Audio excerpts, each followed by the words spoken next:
Live. Yeah. So, man, what's going on in Charleston right now, brother? I know you're at the lounge. We're going to just chop it up for a minute until some folk get on. The way I usually run this, I usually like to precisely start at 8 o'clock. Mm-hmm. And, but, until that time, from 7:55 to 8 o'clock, we just chop it up. And then at 8 o'clock, I'm going to officially announce, let you introduce yourself. That's after me and Jay Ferg get through talking about what's going on in Florida, and I'm talking about what's going on down here. So, so how's that weather down there, man? The weather. Let me be the weatherman for a second. Let's see. You got to look it up. Yeah. So, I was in Charlotte, so I had to drive back down. Right Yeah, now, right. 67 degrees. I think it's going to Okay. get no lower than 66 tonight. Yeah. So it's been a good day. 72 hours. For those that are already on Smoking Jacket Broadcast, we're gonna get started. You know how we do officially 8 o'clock. Right now, we just chopping it up with my co-host Jay Ferg and the man of the hour, who I will introduce later. And we thank the three people that's on right now, and those that are coming. And get ready. Because we got the man himself. Miss Kenyatta, how you doing, girl? Nice to see you on. Appreciate you always. Mm-hmm. All right. Yeah. So Dr. Sosa, that's to say so. Yes, sir. What's been going on in your world, brother? You know what, man? One of my boys in the motorcycle world, he always say slow boogie, man. Slow boogie. I'm just taking it one day at a time. Enjoying some time while I got some time, and working on putting together some meaningful and constructive shows. Just to let you know, Jay Ferg. No. He's seen somewhere else. You froze up on us? Yeah. He probably got AOL. Come on, Dr. Say so. You're supposed to have that good Wi-Fi. You're frozen.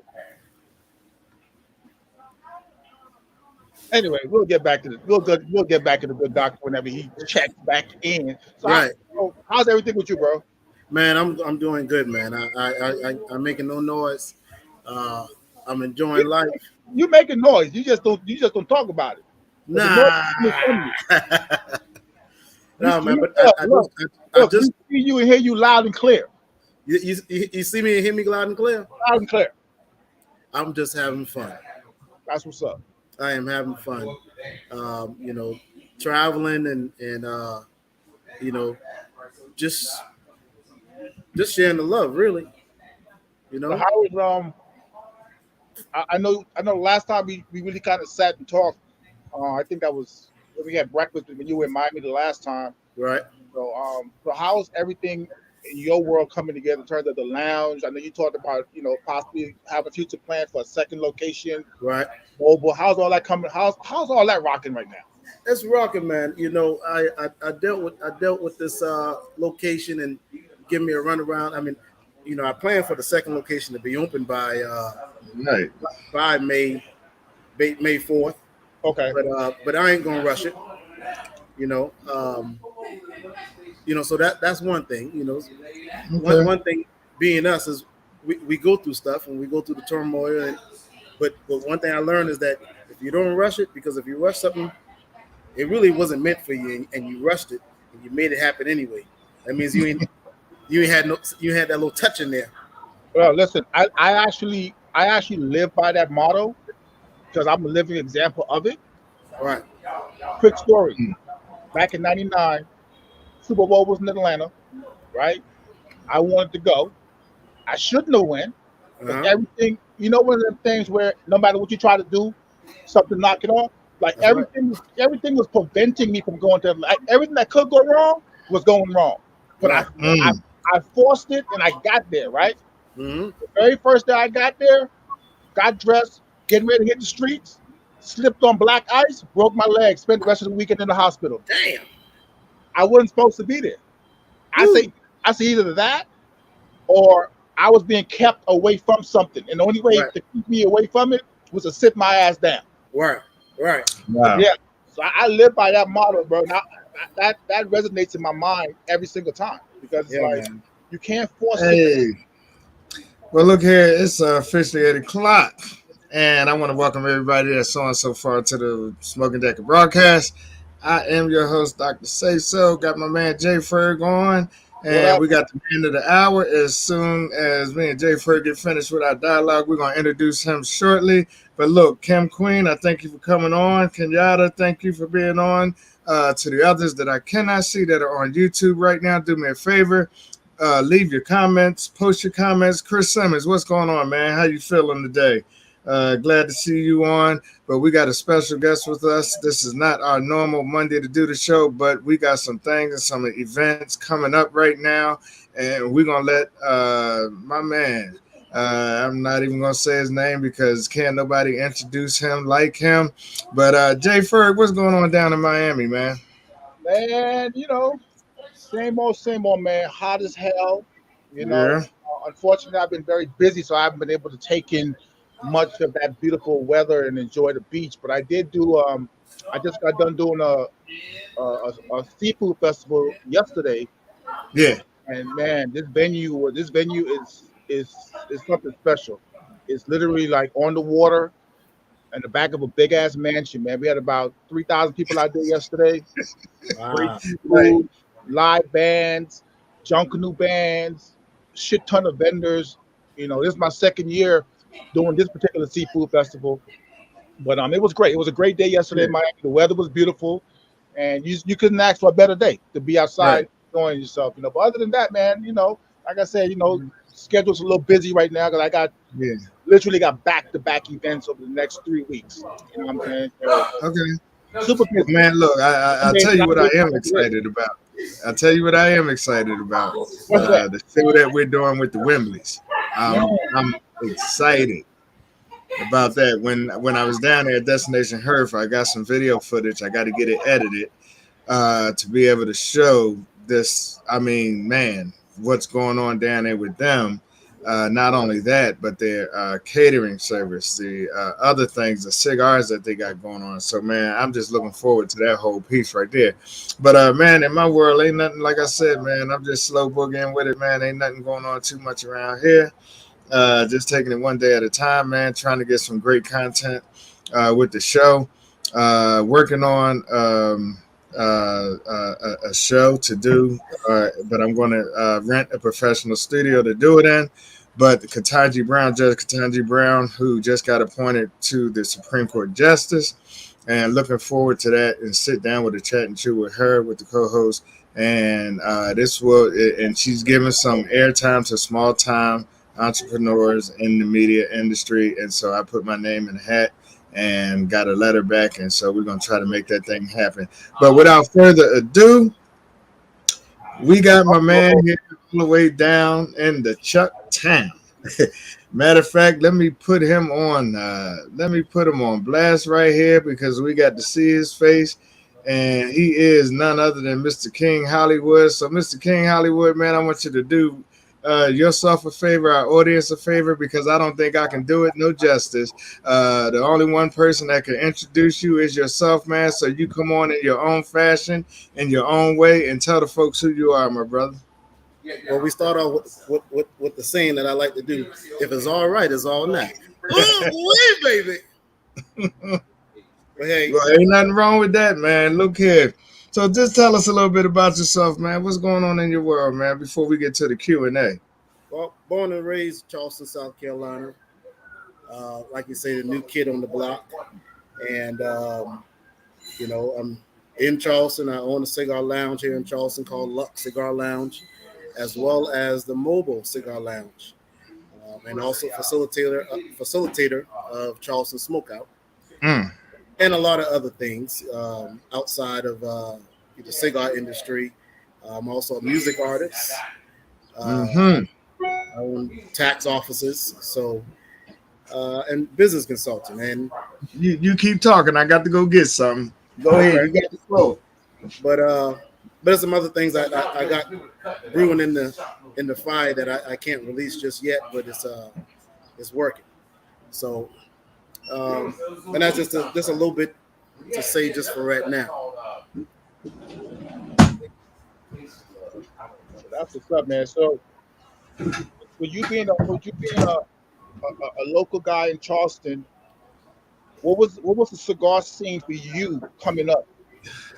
You said youth coming up? No, I said, what was the cigar scene for you in Charleston coming up? You're born and raised in Charleston. How was it like when you were younger before you started smoking, and like how have you seen it evolve? So when I was younger, I didn't really see the cigar scene. All right. I didn't really got into cigars until right at about 18. You know, at that time you were still 18 and up to smoke cigarettes and cigars. So I always walk downtown Charleston.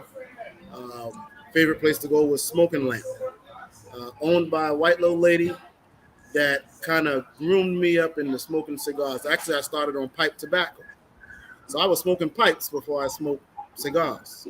And so I smoked cigars from 18 up until now.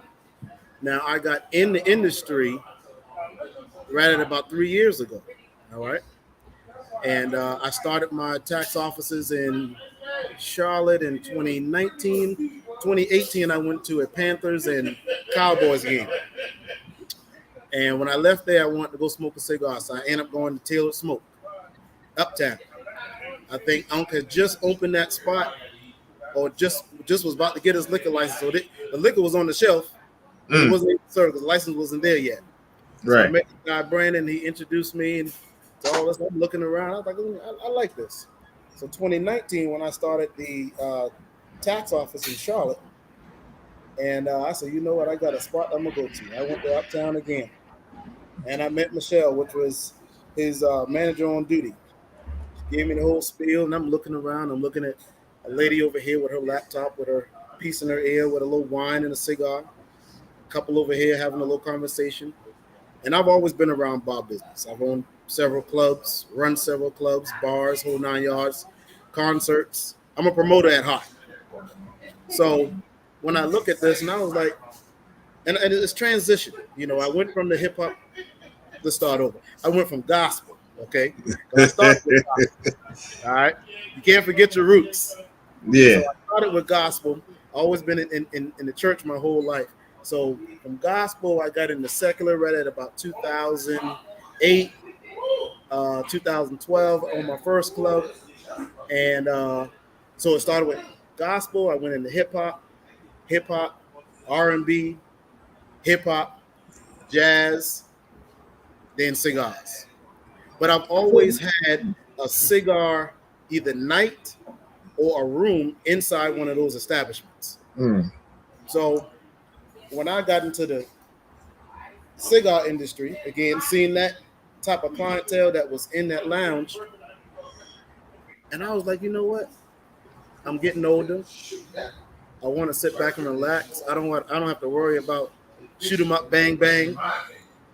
And people that enjoy their life and want to wake up the next morning. So I told my uncle, I said, you know, I'm going to open up a cigar lounge in Charleston.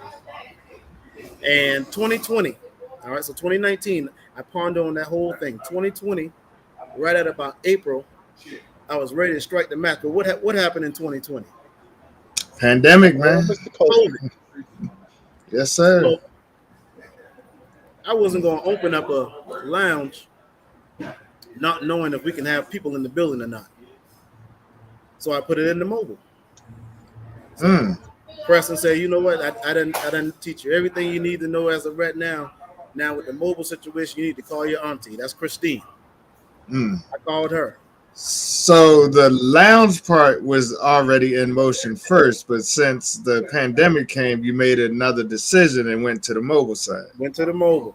All right. I mean, that's good to know because I think a lot of people might have thought that you might have done the mobile first and then decided to do the brick and mortar. No, that's right. I did the mobile first. Yeah, well, the initial, right? The initial thought the initial. Right. Hey, Miss Shay. Miss Shay says, "Hey, Hollywood. If it's all right, it's all night. How you doing, Miss Shay?" Oh, so that's Miss Perkins. That's who? Miss Perkins. She's down there in Atlanta. Okay, all right. One of the best cigar aficionado. Well, let me tell you, man. Last week I had my show, and if you see at the bottom of the screen, I still promoting it. The show that we had for Nugget on last week, and she was stellar in her remarks, comments, and everything. So I thank you, Shay, for coming on last week and definitely doing your thing and making comments. And so we appreciate you. So, as a matter of fact, the nickname of the young lady we're doing the fundraiser for, Mr. Hollywood, she is Miss Hollywood. She's little Nugget, but we call her Hollywood, man, because she wear them shades just like you wearing them, brother. That's what I'm talking about. I didn't mean to interrupt, but Shay threw me off when she came on because she's one of the first people. I know she's on YouTube because that's the only way you can leave a comment right now. I do have some people on Facebook, but man, just my question, and Jay Ferg, I didn't mean to interrupt on you, but being the son of a preacher. So how did Pops take this information? And I got to tell you, there's no disclaimer. I mean, I am a preacher, pastor, so I like my cigars. My uncle was a preacher. I watched him all his life, and hey, it is what it is. We do what we do. But how did he take that news, man? So it wasn't he; it was my mother. Ooh, right? Yeah. And, so in 2020, COVID happened, and that's what took my mother. All right. Now, Lord. My mother always pounded in me to be different from a kid. What you see now is what I've been doing since I've been little. When I wear shades and hats and suits and all that. That's what I've always been doing. But I've always kept a standard. So whatever I did, she supported. Maybe she supported it from afar. Yeah. But she supported it. And now to say, my mother never came to any of my grand openings. But when she got sick and we did the mobile, she said, "I'm gonna come to your grand opening." We did this whole big shebang, rented T-Mobile parking lot, had people coming from all over the United States, and we blew it up. And that's the day she got sick and went in the hospital, and that was the end of that. But there never been a chance or never been an opportunity that either I'm driving, I'm going out of town, or I'm doing this and I'm doing that, and I didn't tell her. You know what I get? I get a phone call. I'm just calling to check on you, and that's how we end up talking. I'm letting her know what I'm doing or where I'm going, and every time it's been like that. So now that I'm still doing what I'm doing now and not getting that phone call. So that's a lot. But she wanted to travel. I think he's frozen. But she wanted to travel. And in 2020, 2021, I probably traveled about 38 different states in like 9 months. So that's what we got there. There you go. Jay Ferg. Jay, you're on mute. I think you're on mute, man. Yeah, I was. My daughter was banging on the door. That's a lot, man. I mean, I know. It seemed like when you have that COVID thing when that was going on, it's still a lot of plans off. I think if you're true to what you're doing, you bounce back, and I think you're doing a hell of a job. Post COVID, I'm definitely sorry about the loss of your mom. I know you just lost your mother-in-law recently as well, so condolences to you and the family on that again. But it's rough, but you bouncing back and you're keeping it moving, and we're here to support that and support you. Yes, sir. Thank you, brother. You're a good brother, man. So thank you. Yeah. Well, man, I know you, and look, man, it's really sorry to hear that kind of story. I know that time was a rough time, and much prayers to you, brother. And we just thank you for running the race. And the race is not given to the swift, but it's given to those that endure to the end. So we just thank you for hanging in there, man, and I appreciate you. But look here, man, I came across something, and I heard you when you said, you started out in gospel. So let's talk about this right here, man. And actually, this is my first time listening to it. Yeah, boy. Sound like my good old juke joint music. This fine thing. That's right. I got to get through a little bit of it. Get the audience just a little bit of it. Hey man, hold on now. So you mean you got a little voice with you right now? Because I can cut this off and no, let the record ride. Let the record ride. Now I got to tell you my favorite part, man. Which My one? favorite part was the ooh wee. It was all right. Baby. Now it's time to get mine. Yeah, man. Tonight is the night. Tonight is the night, baby. All right. I must give you all I got. I don't need no. Well, man, look here. That's a piece that right there. So, do we have another one? We do have another one, and we have another one, and we have another one. Oh, And another one. You working on the album, or is it already in production? Well, the second one is already done, and the third one is almost done. Both of them were done, and I think we did it in like 2 weeks. And Yeah. we did both of them at the same time, and we just released that first one right there, and we just letting that run its course. Okay. In November, October, November, December has been number one for 3 months, and got a lot of play, and it's still playing. Yeah. But I didn't do that to be this artist that's just going out there and doing whatever. I did it because I can. Yeah. Yeah. And my little brother was always saying, he was like, we got to do that Southern Soul. And the reason we did Southern Soul, one is I like Southern Soul. Right. I guess they say I'm an old man at heart.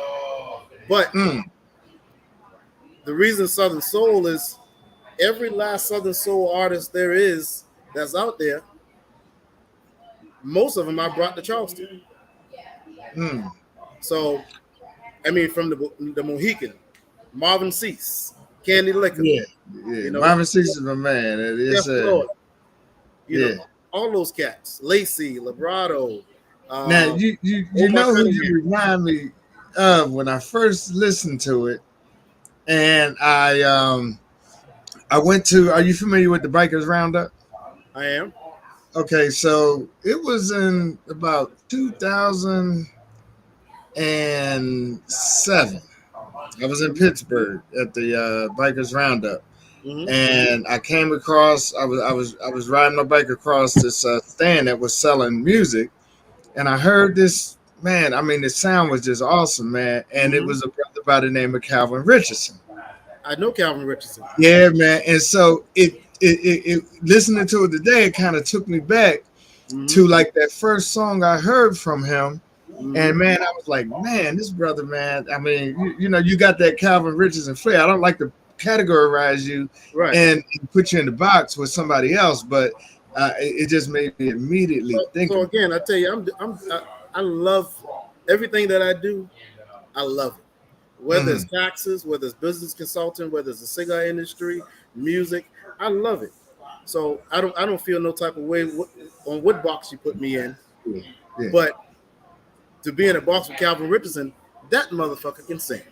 Hey, can I cuss on here? Yeah, you do what you want, brother. Okay. So that mother. So I brought Calvin Richardson to Charleston one time. Yeah. It was Calvin Richardson. It was Lacey. It was Librado. And what's the man that sing? Girl, you know I love you. Lenny Williams. Lenny Williams. Lenny Williams. brought Lenny Williams, and man, and so when we was doing this, Calvin Richardson was on the ticket. Yeah. I'm starting getting these inboxes from these ladies and stuff like that. I was like, we follow Calvin Richardson everywhere he go. I said, Oh man. How many is it? Yeah. Said, about 20 of us. I said, yeah, I'm gonna sell all 20 of y'all a ticket. Yeah, man. Yeah, Calvin, the bad boy, man. Calvin Richardson, Labrado, Casey, JoJo, all of them from North Carolina. They all related. Oh, yeah, that's the kids. Yeah, they all of them related. Really? And all of them can sing. Okay. All right. Yeah, man. Well, that's my kind of thing right there, man. It's solid, man. So, you know, you got some things coming up, and that we need to talk about. And one of them is, and I followed it last year. I didn't make it, and certainly hope to make it this year. I'll see. You know, it's hard for me to take off on my Sundays, but talk to us about the Charleston Smokeout, man. I mean, last year I can tell you, I saw the pictures. It was epic. I don't think this is something that anybody would want to miss. Well, this is our third year. So again, I started Charleston Smokeout in 2020. Actually, it was called Charleston's Great Smoke.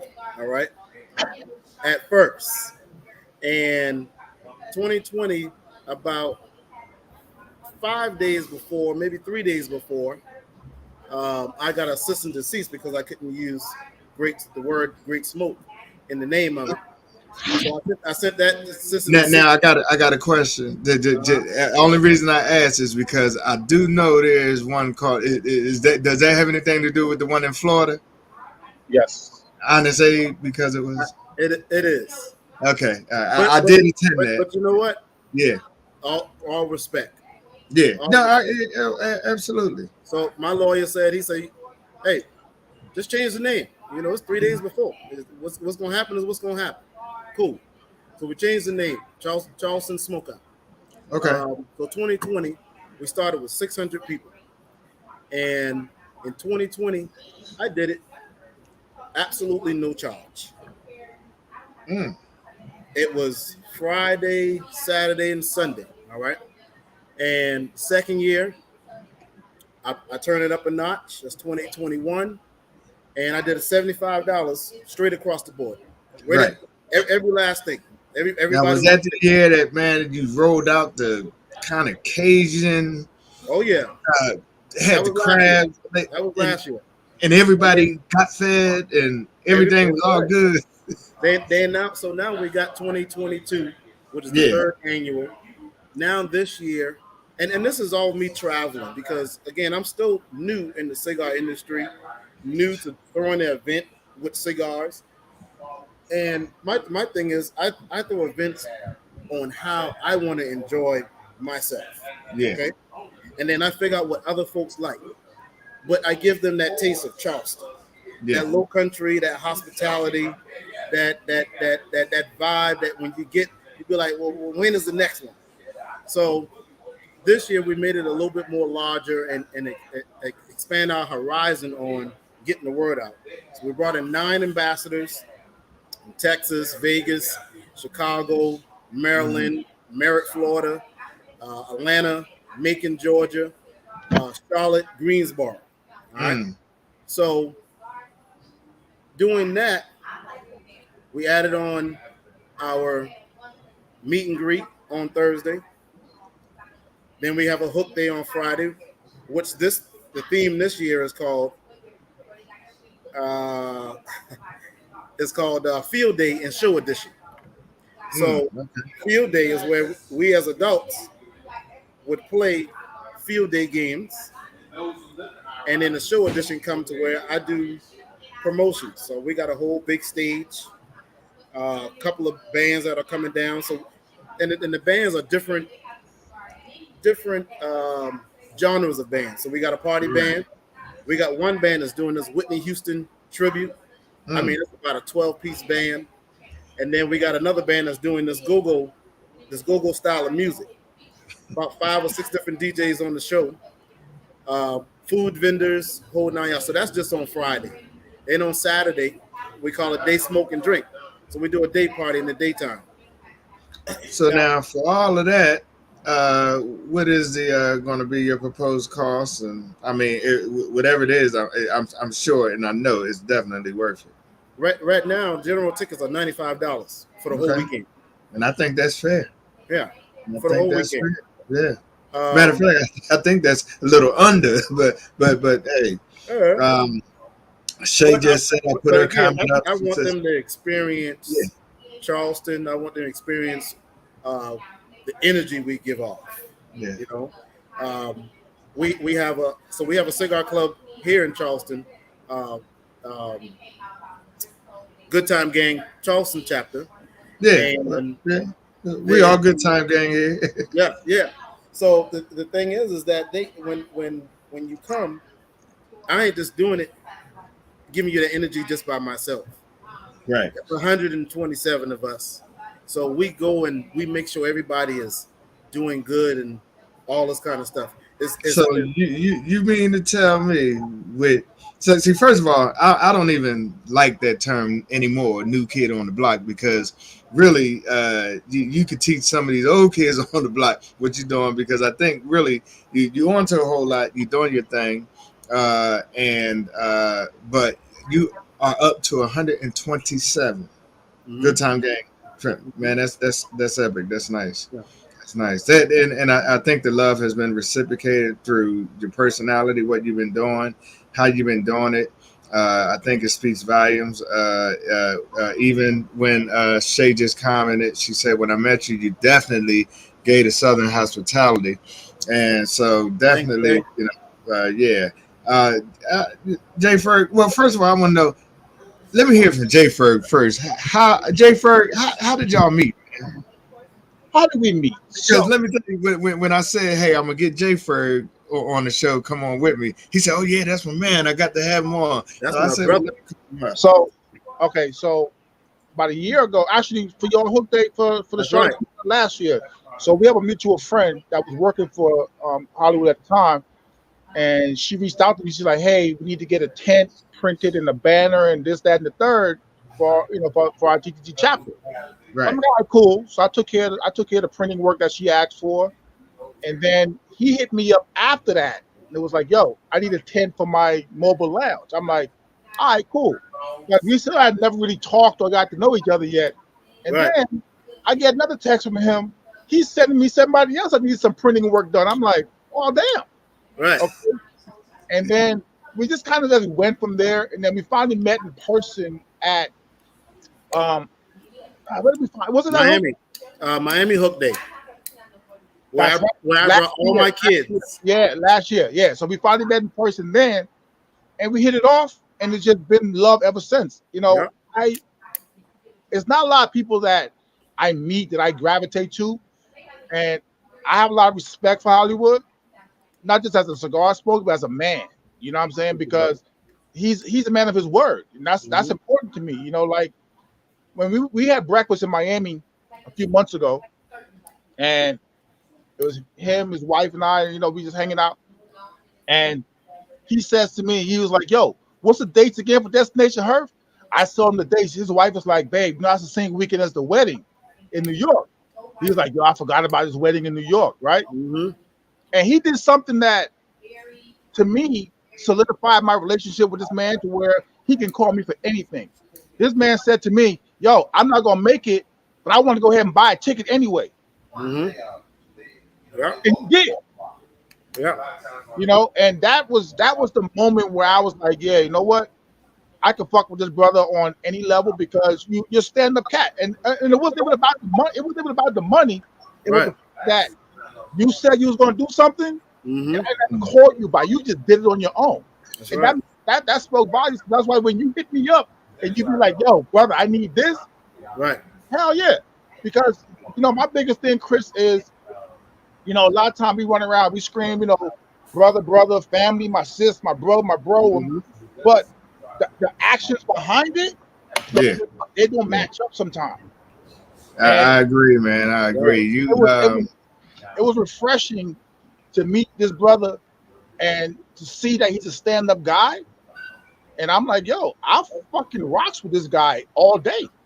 You Right. know, Thank so you, bro. so that's kind of like that's how our relationship started, and it's only gotten stronger over time, and That's we'll right. continue to get stronger. We do things the right way. And one thing I don't think Jay Ferg knows, I look up to him. Like like I see everything he does, and I was like, that's quality. That's a good quality brother. He put out Yeah. quality product, and I want to do And the same yeah. thing and And stay you know, consistent. yeah. And that's important, man, because I've certainly run across some people that you got to be about your word as your bond, and y'all just talked about that. And in this industry, we run across a lot of shady stuff. This ain't the show to speak on it, but one thing I definitely like about Jay Ferg, he's such a hospitable dude. I'm fresh off the hills of Destination Herb, certainly my first one, and we went down there, had a great time. I'm looking forward to the venue just getting larger and larger because he pulls out all the stops, and I think that both of you together, and honestly, man, I would look to the day that I would see one of these days that both of you can collab together to do something. It would be epic. It would be major. And man, I would have no doubt. Put it in a neutral location, whatever, and make it the biggest venue you could do. You know, might not even should have talked about it right now, but man, that would be epic.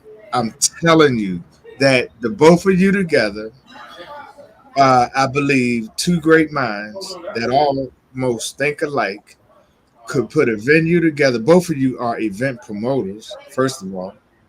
And man, I'm gonna speak it into existence until it happens. Yeah. I'm gonna prophesy right now. So, Okay. Chris, with that, again, that's something that I definitely would not shy away from. Yeah. I love this brother, um, and I rock with him. You know what I'm saying? And Yeah. I'll tell you like this, right? I've been in this event game for over 25 years. You Yeah. know what I'm saying? And I'm not talking cigar event. I'm talking major festivals. Major, yeah, You know what I mean? absolutely. About 25 years, right? And I've worked with some really good people. And I'm gonna tell you, I did not have a bad business partner experience really until I got into the cigar world. Yeah. Mhm. You Yeah. know, and it got to the point where like I was almost to the point where I was like, yo, fuck this event, fuck social media. I'm about to Right. go back and just being the regular guy in the lounge smoking a cigar, minding my business. Mm-hmm. That's how bad of a taste It's, it was in my mouth. yeah. But meeting someone like when you reached out to me, Chris, about doing this podcast with you Yeah. and meeting Hollywood and certain other Yeah. people, Yeah. it re-energized me because I realized there are some good people out here in this game. That's You just right. got, you just got to be a little more diligent in terms of who you allow access to your Oh situation. man. Whoa, ooh, man. Well, You know what I mean? let me tell you, let me touch on that. I feel I have a discernment spirit with different people. All right. So I want to say I can smell bullshit a mile away. All right. That ain't just a saying. You know, Oh yeah, no.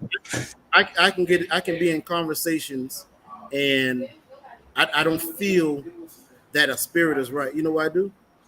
I just walk off. Look. You know what they say? That motherfucker got his ass on his shoulders. Mm-hmm. I don't care. Yeah. I just don't want to be in that conversation. Yeah. You know, that's me. And And it's an honest way. And you know what's funny? Some people say, "Oh, he's so narcissistic." No, that ain't narcissistic. That's just being straight up. yeah, be straight up. Being straight up, brother. Honestly, So Look, I always say like this, right? We are grown ass men. You mhm. get what Yes, I'm saying? sir. The grown men, grown women out here smoking these cigars, having a good time, socializing, fellowship with each other. You know, and I don't understand this concept of people that just want to like get on social media and vent the bull. Like, yo, call that person. Right. If you have an issue with that person, call that person. Because sometimes, shit get lost in translation, and sometimes surprised how a simple conversation with somebody, just being open, honest, and adult about it, could change the whole perspective of a situation just because you took the time to actually have a conversation. Right. Yeah. Rather than hopping on social media and dropping subliminals and shit, and fuck that. Just call that motherfucker and say what you got to say. Exactly. Absolutely, man. Hollywood, man. Look, well, first of all, how did the well? What is the whole name? Your whole list, if you don't mind, government. I know it's Calvin. My government is Calvin Jenkins. Calvin Jenkins. Now, where did King come from? Or is it King Hollywood, and you just didn't have enough space to put that in the Facebook? I used to have it up there that said King Hollywood, but yeah, I took it out. But as me doing a lot of festivals and a lot of concerts in Charleston, right. Folks start calling me the King of Charleston. All right. Yeah. Hollywood came from my sister. My older sister, because when I was going to, this may have been K3 or K4, and my mom put me in she put me in a sweatpants and a sweatshirt, and I was like, Mama, I don't want to wear that. She was like, well, what do you want to wear? I said, I want to wear my blue suit. Yeah. So I wore my blue suit. I wish I had sent you that picture. I wore my blue suit and tie. And I said, Mom, I want every color of the suits there is, and that's what I want to wear to school. So from K4 up until high school, yeah, I wore slacks, I wore a button-down shirt, I wore suspenders, I wore fedoras, I wore gaiters, I wore this, I wore that.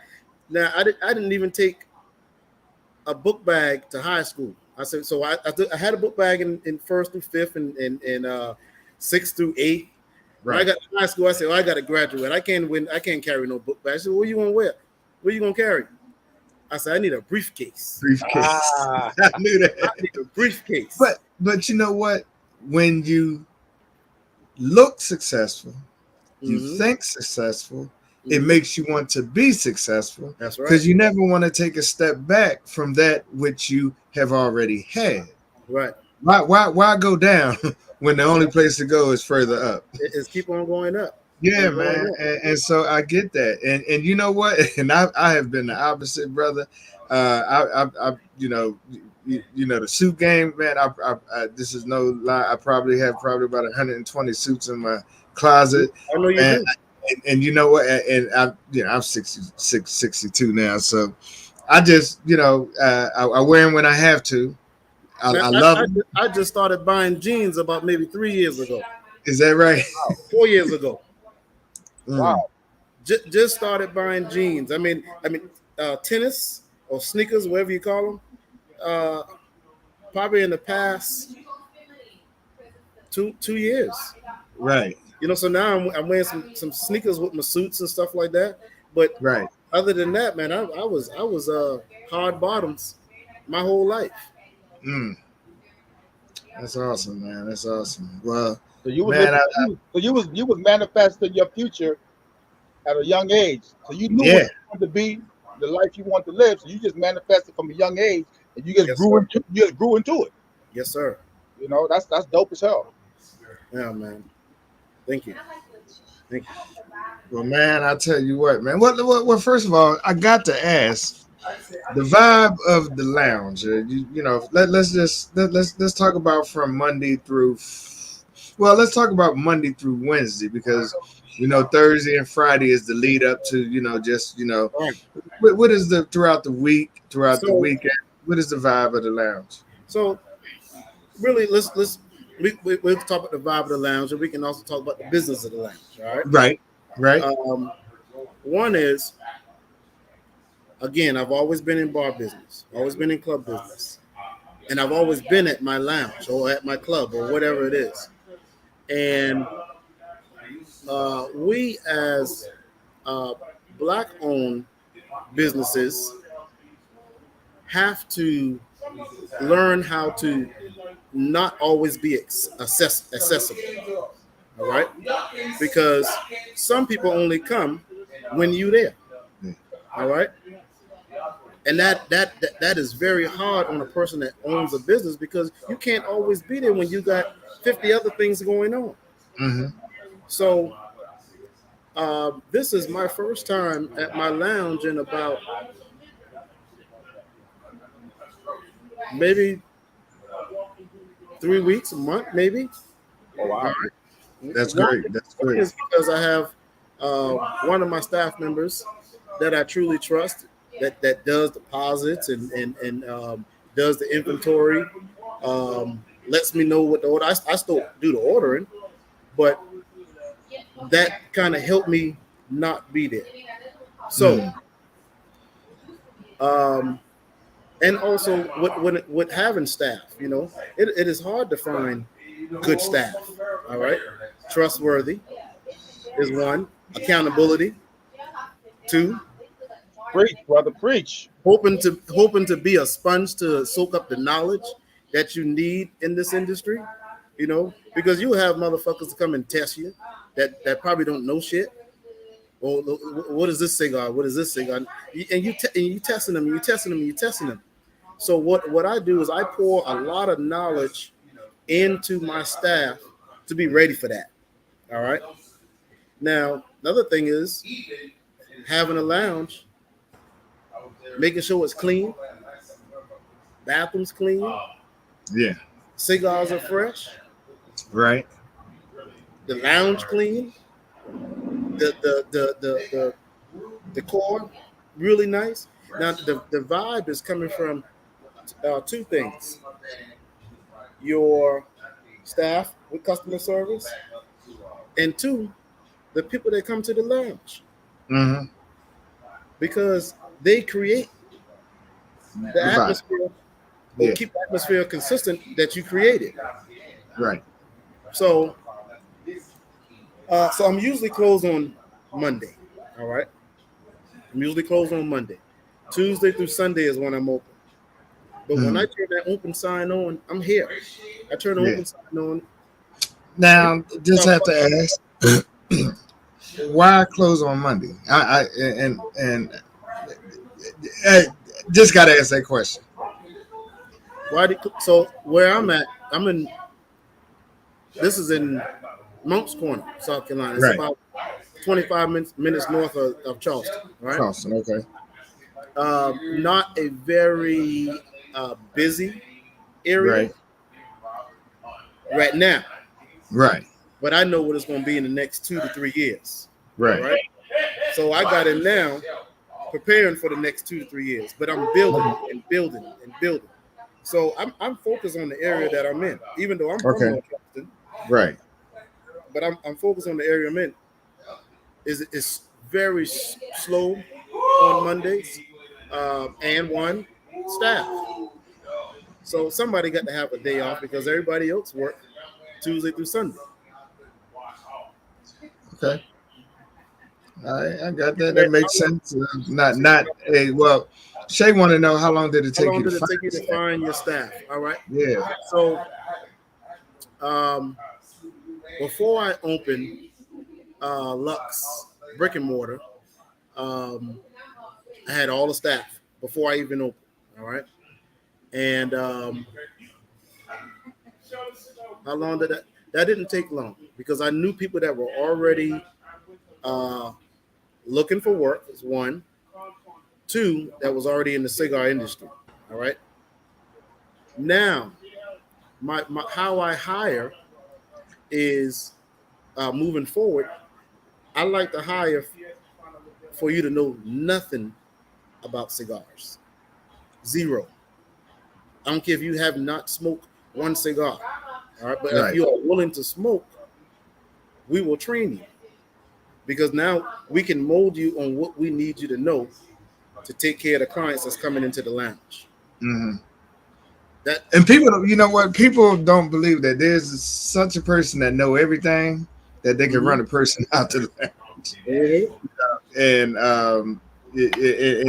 you know, as cigar smokers come in, and first of all, you got to be honest with people.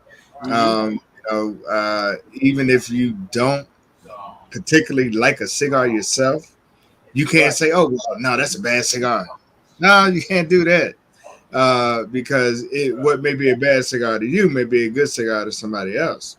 So you definitely have to be definitely kind of careful on how you verbalize certain things, especially it's called wordplay. Mm-hmm. All right. So me, I'm gonna give somebody my honest opinion. If I'm behind the counter selling you a cigar, and if you go and you want to pick that cigar, I'm gonna let you know my testimony on that cigar. Right. Say I don't like this cigar, or I don't like how it smells, or I don't like how it tastes. For me, I don't like it because of this, and this. Now, to you, you may like that. Right? Exactly. I'm gonna tell you all the notes. I'm gonna tell you how it tastes to me. Mm-hmm. But if you feel okay, you like this, we can try. But it's I got a new hire today. We're talking about probing questions because I don't have a walk-in humidor. My cigars are behind the counter, and that's purposely because I want to have a relationship with the person that I'm selling a cigar to. Smart. That's how you build. That's how you know, and that's how you can control your inventory because you know what sells and what don't sells. Mm-hmm. Just putting a bunch of cigars in a humidor, and a walk-in humidor, and you just hoping that this. And I learned that when I first started. When I did the brick and mortar, I went to TPE and I went to PCA, and I'm rolling with my uncle. And so when you say uncle, I have to ask because a lot of people probably are we talking about Taylor Smoke? Is that your mentor? We're talking about Preston Gray. That's my uncle. Yes, outstanding. So I'm going around. I'm going. Everybody he's sitting down with, I'm sitting down with. He sit down with, I'm sitting down with. He put an order in, I put an order in. And when he put his order in, I said, you know what? Give me half of what he put in. He put an order, give me half of what he put in. Now, was that smart? Not a goddamn bit. But I learned that later.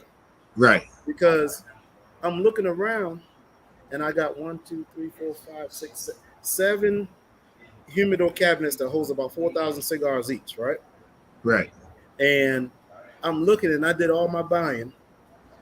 And I had 2 humidors that were still empty. And I called him down here. I said, Uncle, you got to come down here. And this was about October. October 21. And I'm looking. I said, he said, what you waiting on? I said, I'm not ready to open yet. He said, why not? I said, my humidors are not full. So Uncle showed me a video or a picture. And when he opened his first location, uptown, and he said, nephew, I started with a tabletop and a humidor that hold about 150 cigars. He said, look around, you got 5 humidors that got cigars in it, full up. Right. And back up. He said, you ready? Open up, make some money, then go back and buy some. Me, I like to be perfected. All right. Yeah. I don't know if that can be a hindrance, but I will wait until I got everything. No. But let me tell you, man, when Petworth first opened, it was in November 12th. And that was of course in the middle of the pandemic. And Diane said, she asked me, are we ready to do it? I said, look, either it's going to happen now or it ain't going to happen. And we opened up right in the middle of that pandemic. And I can tell you about 400 people walked through that door in and out, not at one time, of course, but we basically catered to about 400 people in and out that night. On the first night, made $5,300. I'll never forget it. And so, and man, that was without the shelves being full. We had, enough to do what we needed to do. But one of the most important pieces during that time was the bar. And so as long as we had the bar, we had the liquor license, and bam, things happened, and made a command decision, and everything was up from there. So Right. you just never know. And then it's how you promote, it's how you market, the Right. anticipation, the build up. People will come, man, and they will come and support. So don't ever think that you got to look for perfection to, it's a startup.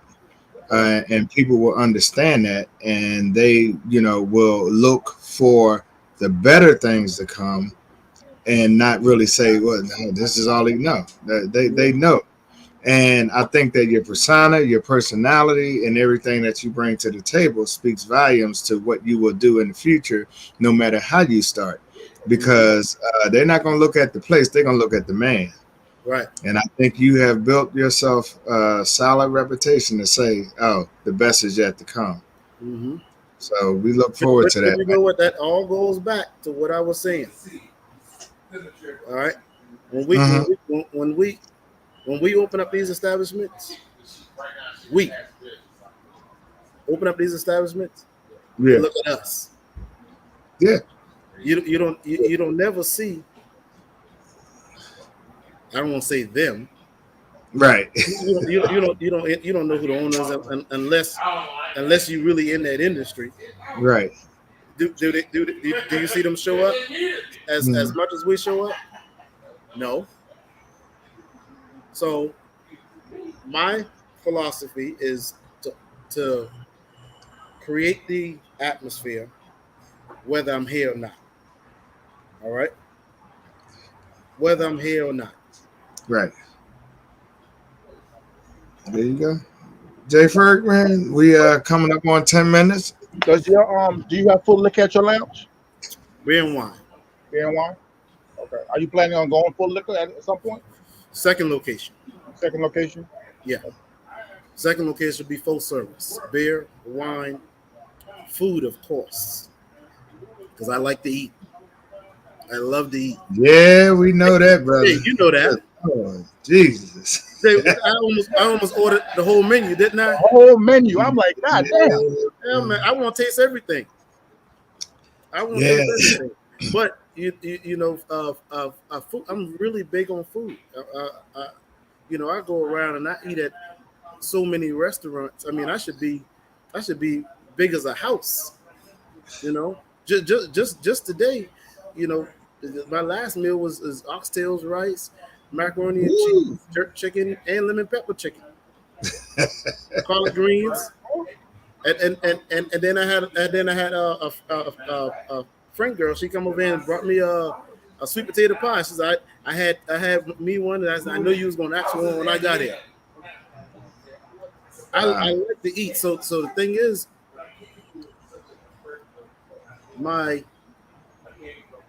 when I smoke cigars, I'm always tasting to see what I taste in that cigar, because I'm gonna smoke a cigar before I bring the cigar into the lounge. All right? I think a lot of people does that, but I am looking for taste. Whether it's a Connecticut all the way up to full body. Yeah, same way I am, man. Now, same way. I can smell, and I don't know if this is a gift. I can smell a cigar and feel that it tastes good.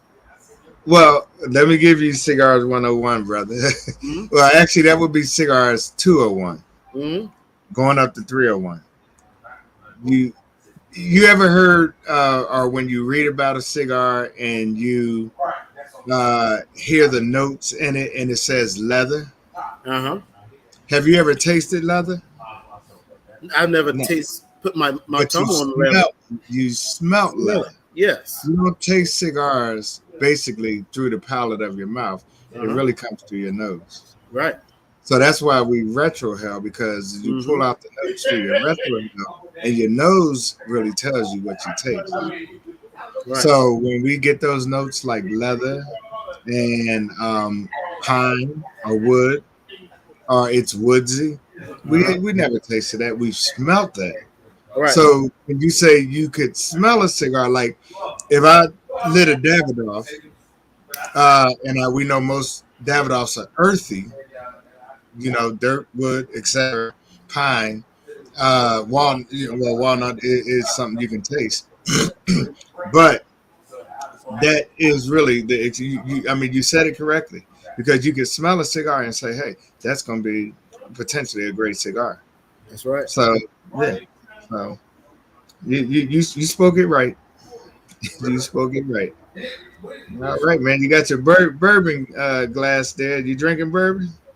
Yeah, I'm actually drinking early bond. Hmm. No, I'm sorry, early times Okay. blue bond, and Well, 2 ounces of this, yeah. and I'm on my second glass. Well, brother, let me tell you, I had to break out because I was on with King Hollywood. Had to break out my Colonel Razor E.H. Hater. Taylor. This is my Colonel E.H. Taylor, but this is Okay, the EH most Taylor. confident, hard to get. This is the barrel proof, 129 proof. And that's why I'm just on my first glass because all it takes is 1 2 ounce pour. Sip on this for about a good hour and you good. Man, nobody want to hear about your liquor experience. I am not drinking right now. Nobody cares Well, about what y'all drinking. Hey, you hey, know what? how You many know more what, Jay days you Bird? got on this? How many more, man? 2 more months. 2 more months. I applaud you, brother. I mean, look, I've been there and done that. Been there and done that. Been I'm been there there and done and that. done that. You're killing me, Smalls. Look, Shay, oh, Shay said, I Well, think I this is, consider having black on wine in my lounge. I'll taste it if it tastes good, and if it's different, yes. you know what, man? I got to ask you this question, and that's a great question that she asked. And I am one, I don't mind at all supporting black owned. I don't mind supporting anything black owned, just as people, and you would want people to support you. But there's a question out there. Would you carry every black owned cigar in your lounge? And then if you don't, people will snub you and etc. What are your thoughts on that, man? Um, I'm gonna smoke your Now, cigar. you don't have to answer that now Oh no, I'm gonna answer it. because I'm gonna all I'm right, gonna, I'm gonna smoke your cigar. Um, and I'm gonna smoke your cigar again. That's 2 times. All right. Because if the first time I was a little on it, I'm gonna try it again. Um, and that's how I make my decision. Um, will I carry everyone? Let me not be on my high horse. Every cigar, this is good. This is general. Every cigar that's out there is not a cigar that everyone would carry in their lounge. mm-hmm. All right. It is. I think everybody has a strategic way of choosing what they bring in their lounge. Some of them are commercial. All right. Us, being black owned or independent, we choose strategically and try it out to see if it's going to sell. I can't try out something that I don't believe in or that don't taste good or taste like cardboard. So, to piggyback off that, then, so how do you? So when you're approached by a new, say, I'm a new cigar guy, right? I just started my Uh-huh. cigar company. I come to you. I say, hey, brother, start my cigar. Blah, blah, blah. You smoke it. What's that conversation like when they follow up with you? Like, hey, so what do you think of the cigar? Like, what's that? Because, like we said earlier, you may not like it, right? Uh-huh.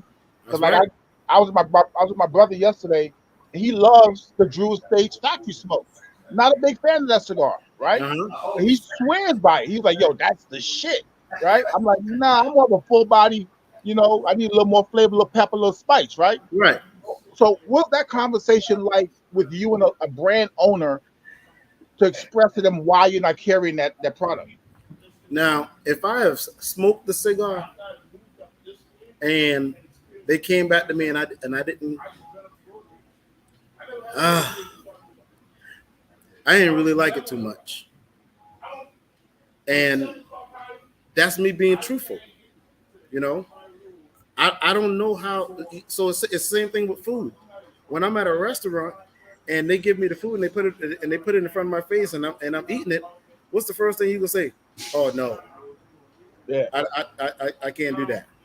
Yeah, you what do you say? You can take that off my bill. All right, Right. but Yeah. so I had one ambassador for a cigar company that came to me and she brought me some cigars and I smoked it and brothers that are around me was like, oh man, that's a good cigar and they good cigar and you know they smoked it and he was like, yeah, you got this from such and such place. Cool. That, they like it. All right. So again, I went in another state and I told another brother that they came to me and I asked him, I said, you got one of these cigars? And maybe it wasn't um, properly kept when I got it because it was in a Ziploc bag. All right. So they gave me another one. And I had the same response on the cigar. So I got a phone call. And a sister that's this around the industry. She was like, "Hey, this is my people's, and this is and this." And I was like, "Yeah, I smoked the cigar." And she was like, "What you think about it?" I was like, it wasn't all that to me, you know." And you know, I got to taste something. Give me something. Right. And I wasn't getting it, you know. Right. I wasn't getting it. It's so you know, and black owned. Yeah. So I can't. It's now. Do I want it to taste good? Yes, because do I want to support us? Of course. But I'm gonna give you my truthful answer. That ain't it. And you know, Hollywood, one of the worst things with us, man, you know, as we want to support, not every cigar is just going to be, you know, something that you want to put in the lounge. And it's no, you know, it's not snubbing the person that, you know, but you have to be careful with what you do, how you do it. Uh-huh. You know, I can say this, you know, and I don't think people really get that and understand that. And I get that, you know, everyone want to market their product and they think that it is going to be great. Some people just don't take constructive criticism well. Right. And what happens is that, you know, just as you, and it's not, you know, snubbing them at all. It's, if you're honest with them, it helps them to market better, build better, get better. And that is one of the steps that they ought to take to make it happen. And you know, I'm gonna say this. Yeah. Even though I may not like that cigar, I don't go around saying, "Oh, that ain't a good." Exactly. Cigar. That's what we do. Exactly. I'm not gonna, you know, talk about it or you know, but you don't do it that. may do better somewhere else. But Right. you know your market, you know your audience, and so. But again, you know, that is my palate. It may be Right. good to somebody else, you know. Right. Now, there can be. This is another option, even though I may not like that cigar. Okay. In the back of my head, would I still bring in a box just to say, okay, hey, we got this cigar in here, blah blah blah, and then blast it all the way out and see who buys it. Yeah, and that's the thing. You can give it a try. You can give because it may surprise you. And but look, everything has a shelf life. And my analogy on things that you put on your shelf, everything on your shelf is rental space. Right. It's a lease. And if that lease goes 3 and 4 months without it paying the rent, then it has to go. And I don't think a lot of people in this industry understand that from the business perspective. of what you have to do to make your business survive.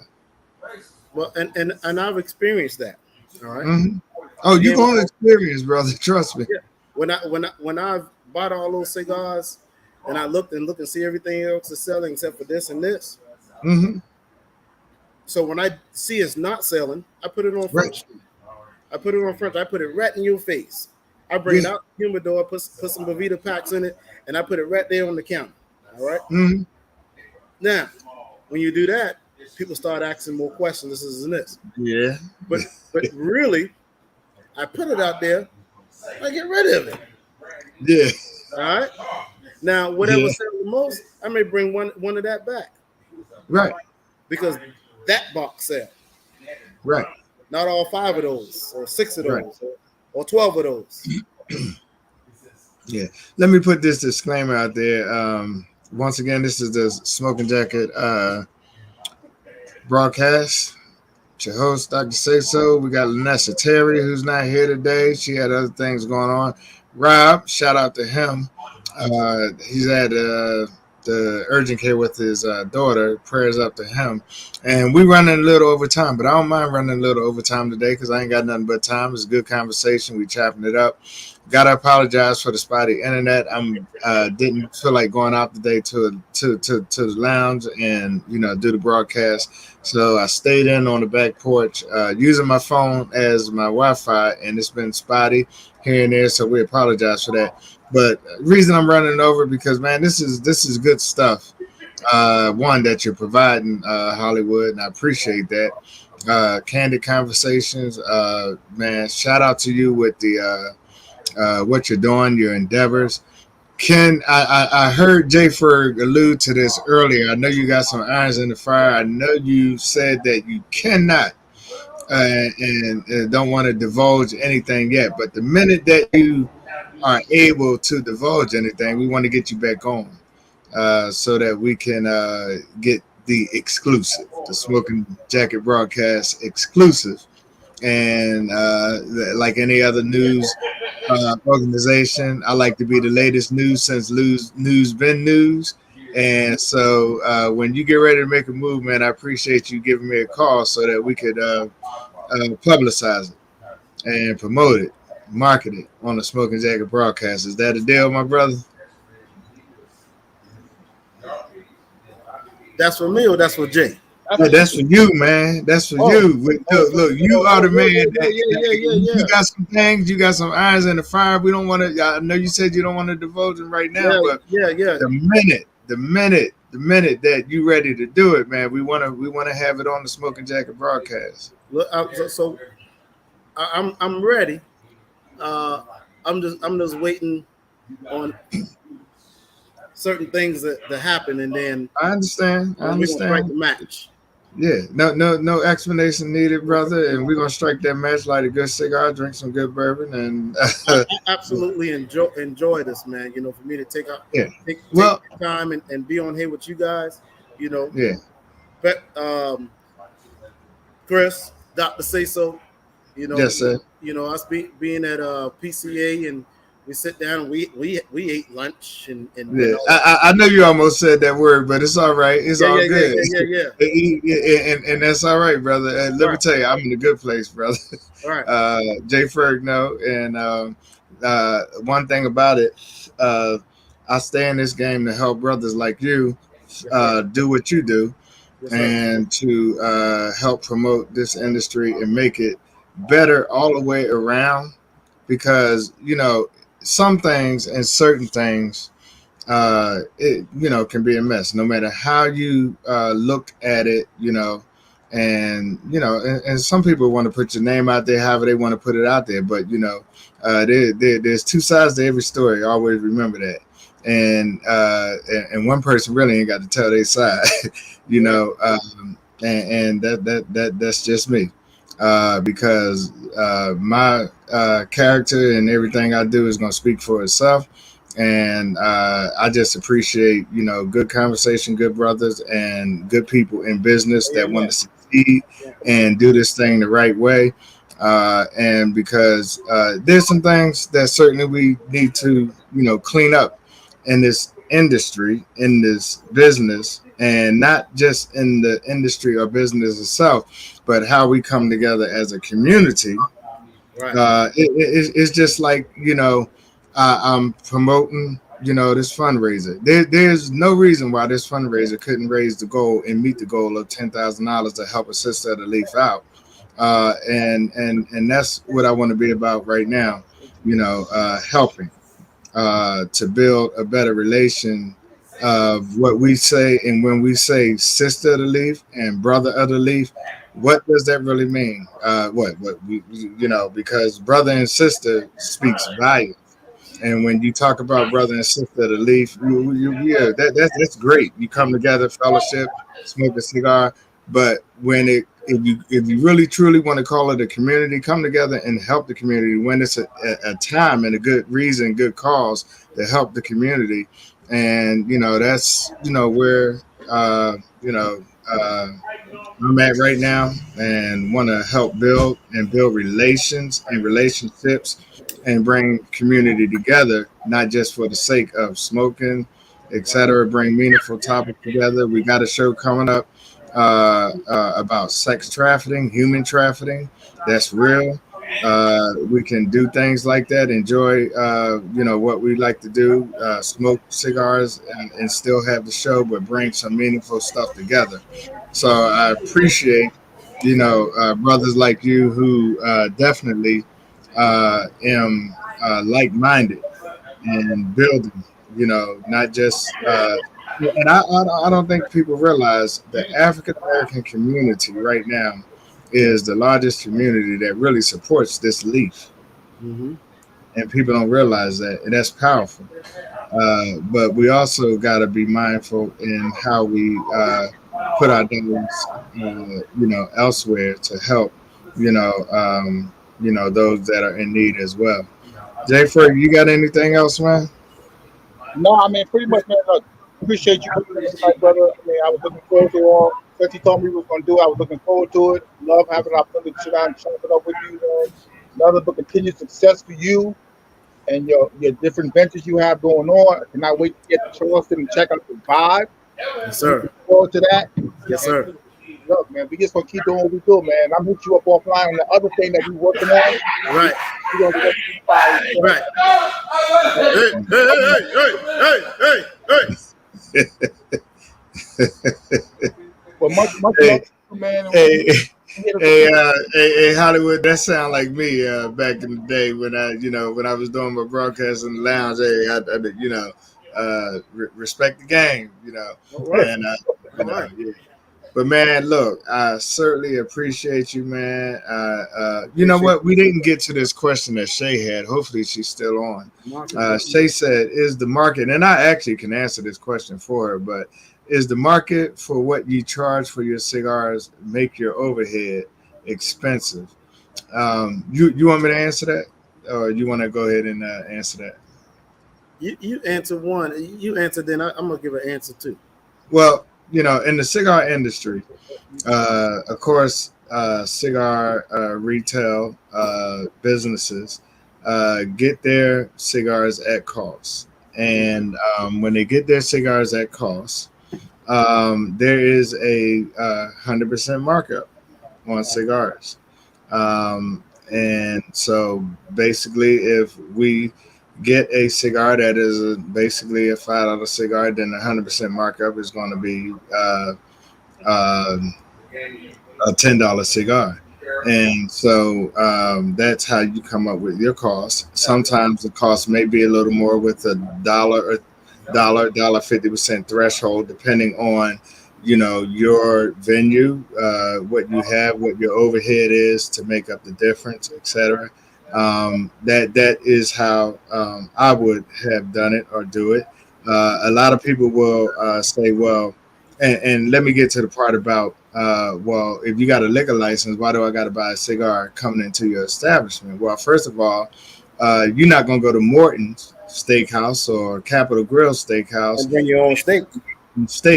and tell them to cook it. Okay, so every cigar lounge owner expects you to buy a cigar when you come, to the lounge. Then there's the question about, well, what if you don't have the cigars that I like? Why can't I smoke my own cigar?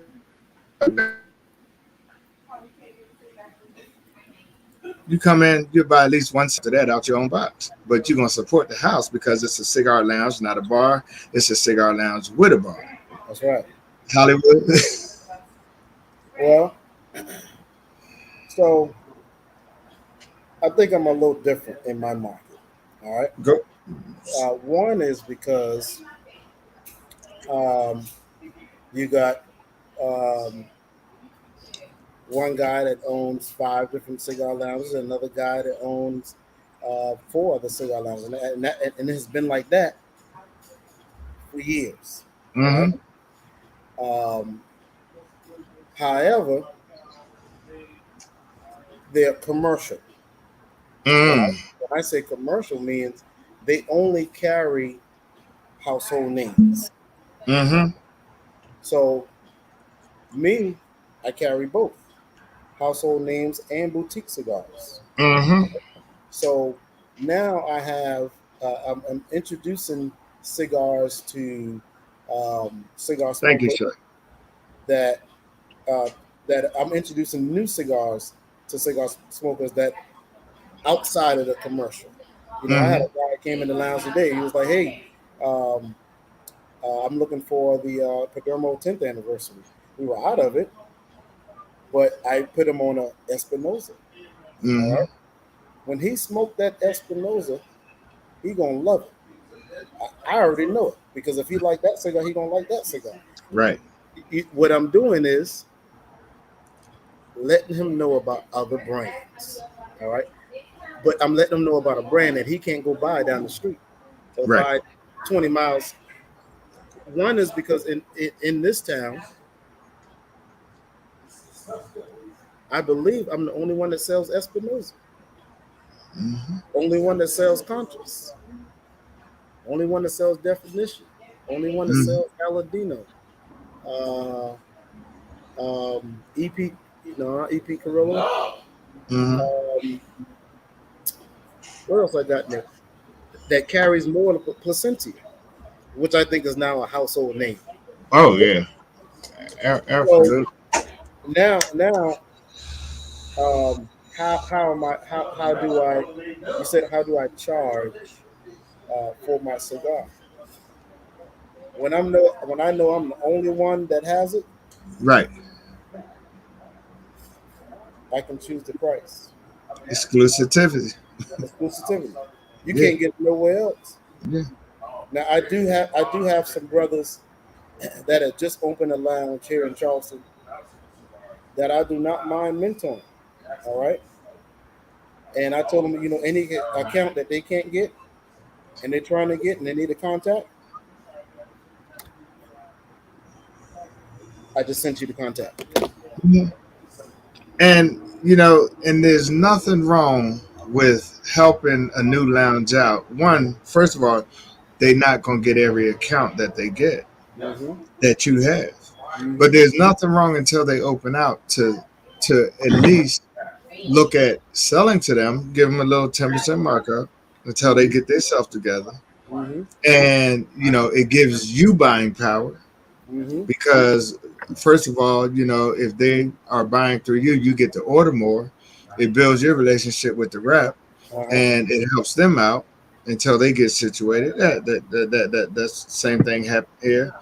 Right. And you're sharing the wealth. One, Mm-hmm. you're building your core, and and I don't know how you look at it. You might not look at it like that, but I kind of just look at it like that. That's just me.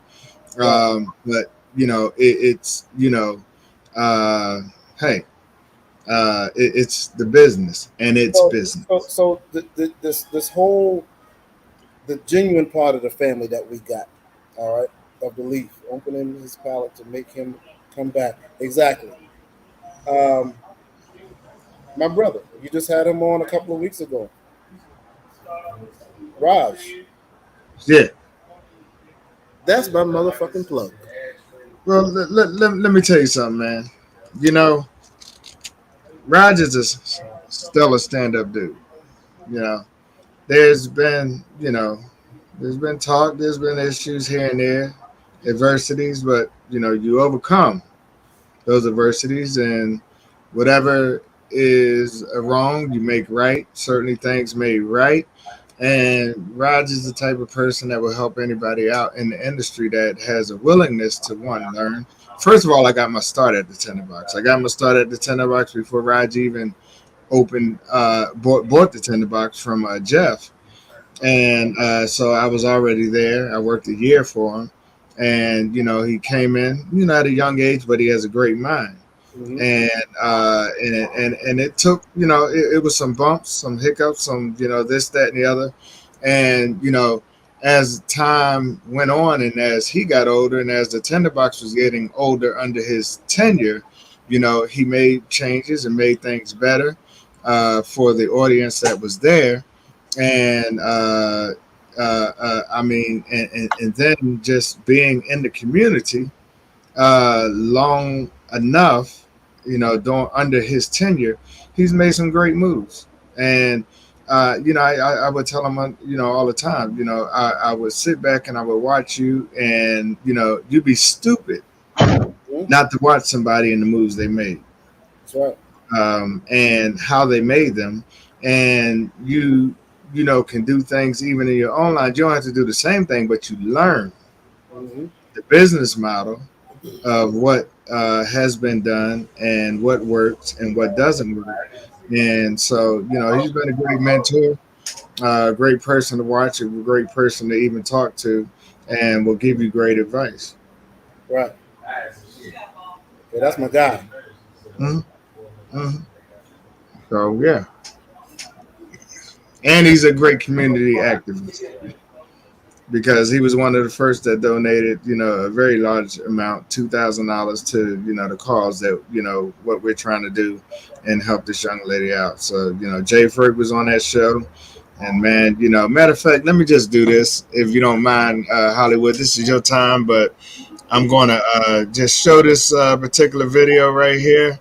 And got to do it because I'm still, promoting, Hmm. and we're still, trying to get funds for this young lady. One second, my brother.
So, man, in a nutshell, man, that's what this broadcast is all about right now, man. We help the community. We talk about cigars. We talk about a little everything. We talk about the leaf. We talk about life issues. We talk about things that matter and things that will promote health, wellness, and empowerment to our people. And so, this is about coming together, man, to help people and help those that are in need. Uh, and, so uh, I'm glad to have this format to be able to take the time to help brothers like you out, to help in your format and what you're doing to help people that are in need, such as Maria, who, by the way, is homesick right now. She's been home about a week and a half, got a little road, in journey. She just had a biopsy. All this while dealing with, a drug addicted baby that was born in this world, and she's doing some things to just try to take care of that, man. And so whatever you can do on your end, to help that situation out, man, we would appreciate the support. Goes directly to her, has nothing to do with the Smoking Jacket broadcast except promoting. Everything goes straight to her account. And so because we never know what life throws at us. You are the son Right. of a preacher, and I think everyone has a calling in life to help other individuals out there that really cannot help themselves. And as long as I got breath in my lungs and my heart is still beating, man, that's going to be a life mission for me. To use this format to bring awareness to the community. Because we spend money on what we love and what we like and what we do. Not everybody is as fortunate as we are. That's right. So, hey, look, man. Without further ado, man, I appreciate you being on. I'm gonna ask Jay Ferg if he has any last parting words before I make mine, and then I'm gonna turn it over to you, King Hollywood, and promote the Charleston Smokeout. Jay Ferg, what you got, man? I just want to say, it's good to be back on the air. We had a nice little long holiday hiatus from the Oh podcast. man, It feels great to be back, doing our podcast. I'm excited about some of the stuff we got coming up in the future. Looking forward to seeing everybody in Charleston at the Smokeout. I will be there live and in person, taking pictures, kissing babies, and all that good stuff. Come to support my brother, man. But yeah, tickets are still available. If you haven't done so yet, get your tickets. Come hang out Pastor, with give me us. 2 minutes. I'm Charleston closing our only broadcast Smokeout out. I'll be right 2022 is going down. We will be there in full swing, and we hope to see everybody there. So it's charlestonsmokeout.com, correct? CharlestonSmokeout.com. charlestonsmokeout.com. Go copy tickets. They're very, very affordable. And I know Hollywood's going to put on a hell of a party. I've seen video and pictures from the past events, and I'm looking forward to partaking in it. So I look to see everybody in Charleston. Come hang out with us in May 4th through the 7th. 4th to the 7th. Yep. Charleston, come kick it with us. Support his brother. He's a good guy. He does great things in the community. So let's go get out here and make this pop. Oh yeah. All right, man. I appreciate that. Look here, Hollywood. I'm gonna make every effort to get down there, man. What I may end up doing is coming down for the first couple of days, just to fellowship with you, man. I got to be back to do my thing on Sunday, brother. So I may be leaving out on the Saturday. I know that's when the crux of everything is going to take place and happen. But at least if I can get down there and just fellowship with you, man, even if I just come down to smoke a cigarette, I'm gonna make that happen some Yes, kind sir. of way. And because I like what you're doing, man, I'm gonna rock with you.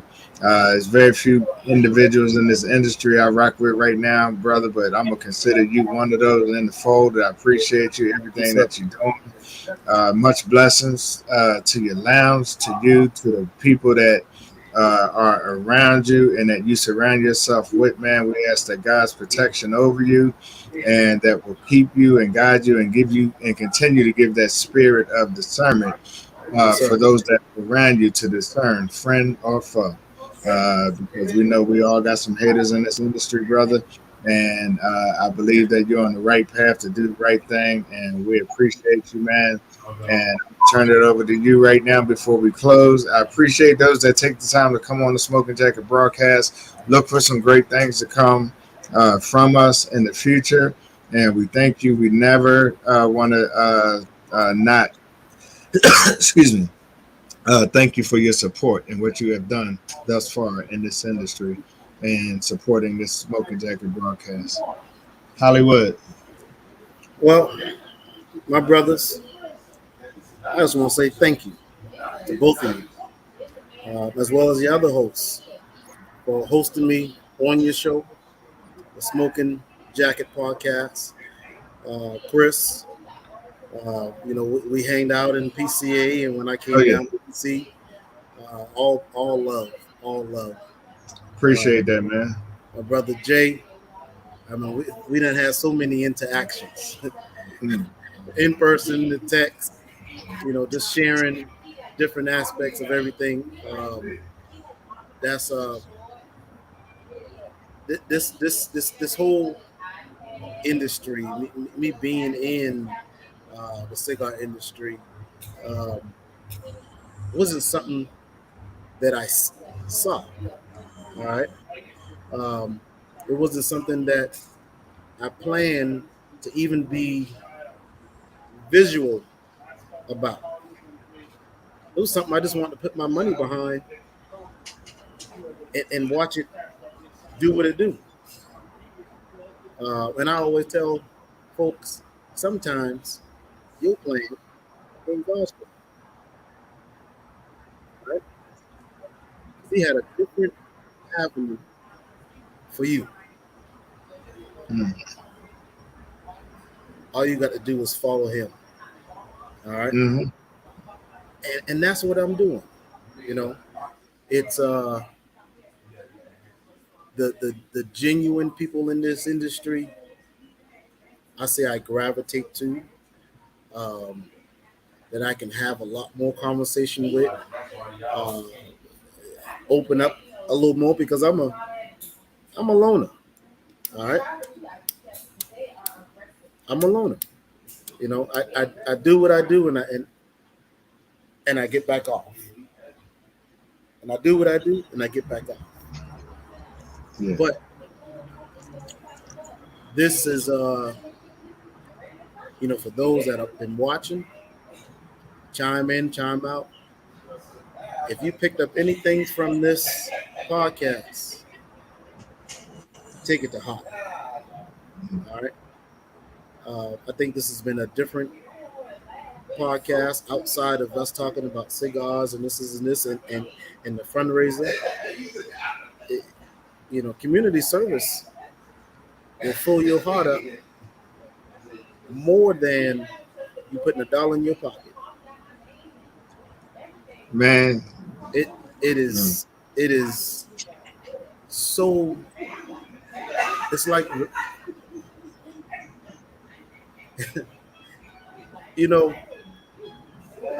some people will pay tithes mm. and and don't feel that they're gonna get something back. That's because they faith in there. All right. But I've done a lot of community service. What you guys are doing with this fundraiser, man, it speaks volume. Appreciate it, man. It speaks volume. But I'm just saying that community service is so heart giving, or whatever the word is for that.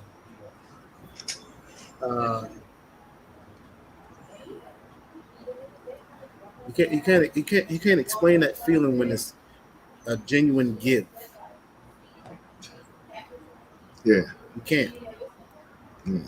But I thank you guys. I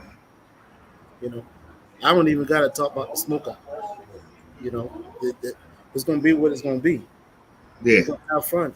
We're gonna smoke. We're gonna do this. We're gonna meet people. We're gonna fellowship. That's fine. I'm just honored that you guys had me on your show.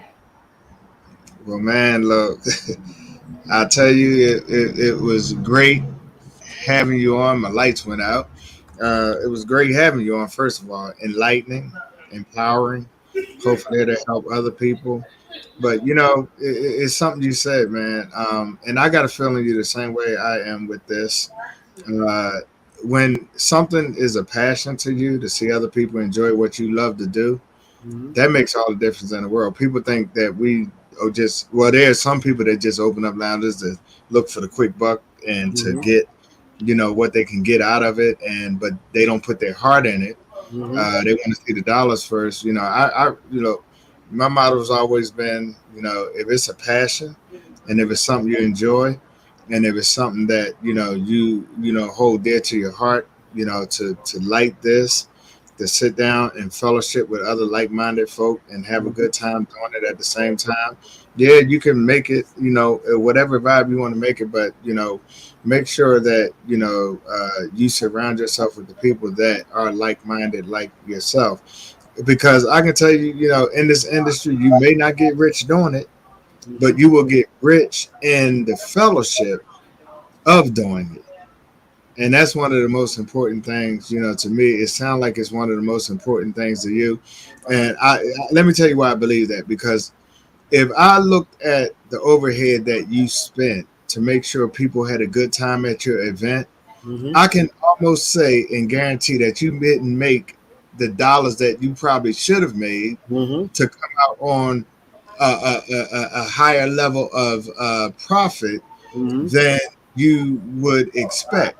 I think that you did what you did and put it at a cost for people to be able to afford it, attend it, and have a great time and fellowship with it, and say, man, I'm gonna put what I can without losing a whole lot, and but to make sure these folks enjoy themselves. And that's what I appreciate about you, man, because I look, I've seen last year's pictures and product of what you did. And to raise it by $20, and I know probably it's going to be even better, bigger. Man, look, my heart goes out to you, brother. Thank you. And appreciate you. Yes, sir. All right. So that's our time, man. I appreciate you coming on. Don't go nowhere. I'm going to end the broadcast, and we're going to be in the background, and we're going to just do a 2-minute chop it up. And to all those that attended, I appreciate you coming on. Look forward to great things from the Smoking Jacket broadcast in the future with my co-hosts, Jay Ferg, Big Rob, and Lenessa Terry.